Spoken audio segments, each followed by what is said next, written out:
What she said. Okay? I mean, I have worded it. Uh, yeah, I have worded it differently in my life, and I've experienced very often the same pushback to our stories that tell the truth.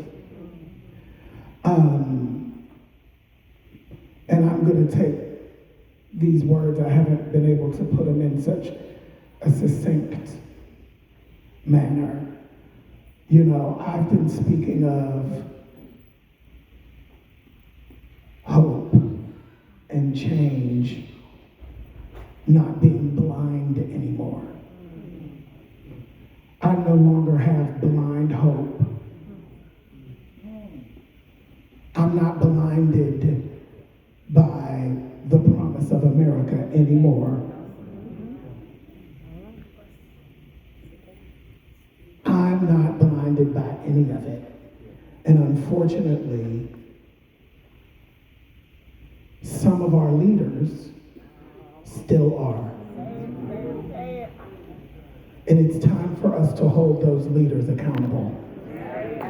I am hopeful about the young people who are coming up today, who were born into the rights that our ancestors and ourselves fought for and created for them.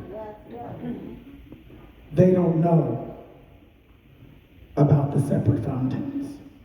They don't know about sitting on the back of the bus. They don't know about the lynchings because they don't teach it. They've never taught it. Let's be clear, I'm 56 years old, and I was just saying to Angelou earlier, there was a subject that I hated, and I loved school. There was a subject that I hated, and that subject was history. I couldn't connect. I didn't know why at the time. But there was something about it that in my spirit I knew was a lie. Yes. They were lying to me. I didn't know till later in my life when I became an adult and I began to do my own research and I began to do deep dives into the real history, the extent of it. We're so far away from slavery, it's easy to whitewash it and sanitize it. No, it was a horror show. It was horror. Our ancestors lived through something that none of us will ever be able to understand. And we stand on their shoulders. And it's about time that we live up to their dreams for us. I am hopeful about the young people. I'm hopeful, because they're mad and they see through it. And my hope is that we can support them as they move up to become the leaders and from the inside, and help us make this change for good. And that doesn't mean, and I'm gonna just be specific right now, that doesn't mean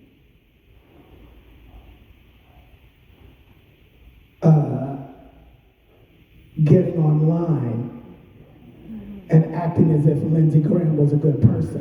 That's a problem. He was a racist motherfucker. And like John Crawford said, like Betty Davis said on Johnny Carson after Joan Crawford died, he asked her about it, and she said, well, I'm told I'm only supposed to speak good of the dead. Joan Crawford is dead. Good.